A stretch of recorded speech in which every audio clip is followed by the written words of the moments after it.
మహాగణుడు, మహోన్నతుడు, పరిశుద్ధుడైనటువంటి యేసుక్రీస్తు పరిశుద్ధ నామమున ఈ ఉదయకాల శుభములు మీకు తెలియజేస్తున్నాను. ఇది నా దేవుని యొక్క వాక్య ధ్యానము. యేసుక్రీస్తు ప్రభువును కలిగినటువంటి మరొక పేరు సహాయము చేయువాడు.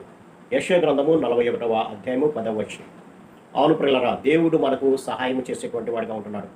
అందుకనే దావీదు భక్తుడు 28వ కీర్తన 7వ వచనంలో మాట్లాడుతూ, నా హృదయము ఆయన యందు నమ్మిక ఉంచెను కనుక నాకు సహాయం కలిగెను అని అంటాడు. ఇక్కడ ఆయన అనగా ప్రభు అయినటువంటి యేసుక్రీస్తు మీద నేను సంపూర్ణంగా ఆధారపడ్డాను కాబట్టి నాకు ఆయన ద్వారానే నాకు సహాయం కలిగింది అని అంటాడు. కాబట్టి దేవుని వల్లనే మనకు సహాయం కలుగుతుంది. కానీ ఈ లోకంలో మనుషులు అనేటువంటి వారు సహాయం చేస్తాను అని అంటారు, కానీ సమయానికి వచ్చేటప్పటికి వారు మాట తప్పేటువంటి వారుగా ఉంటున్నారు పిల్లలు. కాబట్టి సహాయము చేసేటువంటి వాడు దేవుడే. అంతేకాకుండా 18వ కీర్తన 29వ వచనాన్ని కూడా గమనిస్తే, నీ సహాయం వలన నేను సైన్యమును జయింతును అని అంటాడు. కాబట్టి ప్రభు మొట్టమొదటిగా ఆయన ఏ విషయాల్లో మనకి సహాయం చేస్తాడు అని అంటే, సైన్యములు మన మీదకి ఎంతమంది వచ్చినా మనకు సహాయాన్ని కలుగచేసి జయాన్ని కలుగచేసేటువంటి వాడు ఆయనే ప్రియులారా. ఇక్కడ దినవృత్తాంతముల 2వ గ్రంథం 14వ అధ్యాయం 11వ వచనంలో చూస్తే, ఆసా అనేటువంటి రాజు దేవుని యందు భయభక్తులు కలిగినటువంటి వాడుగా ఉంటున్నాడు. ఆ సమయంలో జరాహు అనేటువంటి ఒక రాజు తన యొక్క వేలాది మంది సైనికులతో యుద్ధానికి వచ్చాడు ప్రియులారా. అప్పుడు ఆస అంటున్నటువంటి మాట ఏంటంటే, ఆస తన దేవుడైన యెహోవాకు మొరపెట్టి, యెహోవా, విస్తారమైన సైన్యము చేతిలో ఓడిపోకుండా బలము లేని వారికి సహాయము చేయుటకు నీకన్నా ఎవరు లేరు. మా దేవా యెహోవా, మాకు సహాయము చేయము, నిన్నే నమ్ముకొని ఉన్నాము, నీ నామమును బట్టియే ఈ సైన్యమును ఎదిరించడానికి మేము బయలుదేరాము అని దేవుని సన్నిధిలో ప్రార్థించినట్లుగా మనం చూడొచ్చు. కాబట్టి ఎవరైతే తమ బలము మీద ఆధారపడకుండా మేము బలహీనులము, మా దేవుడే మాకు తోడు, మా దేవుడే మాకు సహాయం కలుగు చేస్తాడని సంపూర్తిగా ఆయన మీద ఆధారపడతారో అటువంటి వారికి జయాన్ని ఇచ్చేటువంటి వాడుగా ఉంటున్నాడు. అప్పుడు ప్రభువు ఈ ప్రార్థనను ఆలకించి వారి మొత్తినందుకు వారు అక్కడి నుంచి పారిపోయినట్లుగా మనం గమనించవచ్చు. కాబట్టి దేవుడు ఎంత పెద్ద సైన్యం వచ్చినా మనకు జయాన్ని అనుగ్రహించేటువంటి వాడుగా ఉంటున్నాడు. ఈ లోకంలో విశ్వాసి తన యొక్క అనుదిన ప్రయాణంలో ఇలాంటి శత్రువులు ఎంతోమంది వస్తూ ఉంటారు. సాతానుడు మన మీదకి యుద్ధానికి వస్తూ ఉంటాడు. ఆ యుద్ధంలో మనం జయాన్ని పొందాలని అంటే మనం తప్పనిసరిగా దేవుని మీద ఆధారపడాలి. ఎందుకంటే ఆయనే సహాయాన్ని దయచేసేవాడు. రెండవదిగా దేనికి సహాయం చేస్తాడు ప్రభు అని కనుక ఆలోచన చేస్తే, హెబ్రీ పత్రిక 2వ అధ్యాయం 18వ వచనంలో ప్రభు మాట్లాడుతూ, తాను శోధింపబడి శ్రమ పొందిన కనుక శోధింపబడి వారికి సహాయం చేయగలవాడై ఉన్నాడు అని అంటాడు. అవును, విశ్వాసిని సాతానుడు అనుదినము శోధిస్తూనే ఉంటాడు. నేత్రాశ ద్వారా, శరీరాశ ద్వారా, జీవపు డంబాల ద్వారా అనుదినము మనం శోధిస్తూనే ఉంటాడు.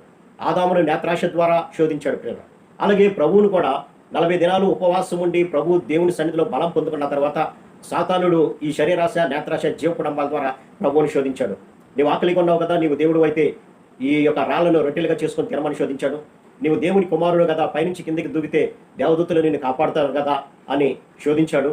నీవు నాకు గనక మొక్కినట్టయితే ఈ కనపడేటువంటి రాజ్యాలన్నీ కూడా నీకు దయచేస్తానని శోధించాడు. అంత శోధించినప్పటికీ ప్రభువు దేనికి లొంగకుండా వాక్యము ద్వారానే దానికి సమాధానం చెప్పి అక్కడి నుంచి వెళ్ళగొట్టినట్లుగా మనం చూడొచ్చు. అలాగే ఆయన శోధింపబడి జయాన్ని పొందాడు కాబట్టి ఆయన యందు విశ్వాసం ఉంచినటువంటి మనం కూడా ఆయన మీద ఆధారపడినప్పుడు ఎటువంటి శోధనలు వచ్చినా, సాతాను ఎటువంటి అగ్ని బాణాలు మన మీదకి వేసినా మనము కూడా ఆయన సహాయం ద్వారానే వాటిని చేయించగలుగుతాం పిల్లలు.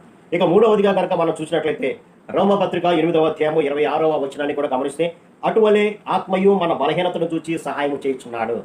అవును, మనము ప్రార్థన ఎలాగో చేయాలో మనకు తెలియదు పిల్లలు. మనము ఎల్లప్పుడూ కూడా ఇహలోక సంపద మీద ఆధారపడి ప్రార్థన చేస్తూనే ఉంటాం. ప్రభువా, నాకు ఈ లోకంలో అది దయచేయి, ఇది దయచేయి అని ప్రార్థిస్తున్నాం. కానీ నిజమైనటువంటి ప్రార్థన అనేది చేయడం మనకి చేత కాదు పిల్లలు. మరి ఆ యొక్క నిజమైన ప్రార్థన, దేవునికి అనుకూలమైనటువంటి ప్రార్థన, విరిగి నలిగినటువంటి ప్రార్థన ఎలా చేయాలో ప్రభువే మనకు సహాయం చేస్తూ ఉంటాడు. అటువలే ఆత్మయు మన బలహీనతను చూచి సహాయం చేస్తున్నాడు. కొన్నిసార్లు మన బలహీనత శరీర సంబంధమైనటువంటి బలహీనత, ఆత్మ సంబంధమైనటువంటి బలహీనత చేత ప్రార్థన చేయకపోయినా మన పక్షాన ఆయన తండ్రికి విజ్ఞాపన చేస్తున్నటువంటి వాడుగా మనకు కనపడుతున్నాడు. కాబట్టి ఏలయనగా మనము యుక్తంగా ఎలాగో ప్రార్థన చేయవలెనో మనకు తెలియదు, కానీ ఉచ్చరింప శక్యము కాని మూలుగులతో ఆ ఆత్మ తానే మన పక్షమున విజ్ఞాపన చేయుచున్నాడు. కాబట్టి ఎలా ప్రార్థన చేయాలో తెలియనటువంటి స్థితిలో మనం ఉన్నప్పుడు మన పక్షమున ఆయనే మనకు తోడుగా ఉండి ఎలా ప్రార్థన చేయాలో మనకు నేర్పించేటువంటి దేవుడుగా ఉన్నాడు. కాబట్టి ఈ 3 విషయాల మీద ప్రభు మనకి సహాయం చేస్తూనే ఉన్నాడు అనుదినము కూడా. ఏంటంటే, సాతాను సైన్యమును మనం ఎదిరించినప్పుడు దాన్ని ఎదిరించడానికి, రెండవదిగా శోధన ద్వారా వచ్చేటువంటి శ్రమను ఎదిరించడానికి, మూడవదిగా ఎలాగూ మనము ప్రార్థన చేయాలో తెలియనప్పుడు ప్రభు మన పక్షాన ఉండి విజ్ఞాపన చేసేటువంటి వాడుగా, ఇంకా అనేకమైనటువంటి సందర్భంలో ప్రభు మనకి సహాయం చేసేటువంటి వాడుగా ఉంటున్నాడు. కాబట్టి ఆయన మీద ఆధారపడదాం. నీవే నాకు సహాయం అయ్యా, నీవే నాకు దిక్కయ్యా అని ఆయన సన్నిధిలో గోజాడదాం. తద్వారా ఆయన శక్తిని పొందుకొని, సహాయాన్ని పొందుకొని ప్రతి సాతాను యొక్క శోధన చేద్దాం. అటు కృపా పరిశుద్ధాత్మ దేవుడు మనందరికీ దయచేయను గాక. ఆమేన్. ప్రార్థన. సర్వశక్తుల ప్రేమ గల మా తండ్రి, సహాయం చేసేవాడు నేనే అన్నావు ప్రభా. కాబట్టి మీ మీద ఆధారపడి దావీదు ఏ విధంగా అయితే జయాన్ని పొందుకున్నాడో నాయన, అలాగా మేము కూడా నాయన జయాన్ని పొందుకునే భాగ్యము నాయన మీ మీద ఆధారపడి పొందుకోవడానికి కావాల్సిన కృపను మా అందరికీ దయచేయమని యేసు నామమున అడిగి పెట్టుకుంటున్నాం తండ్రి. ఆమేన్. God bless you.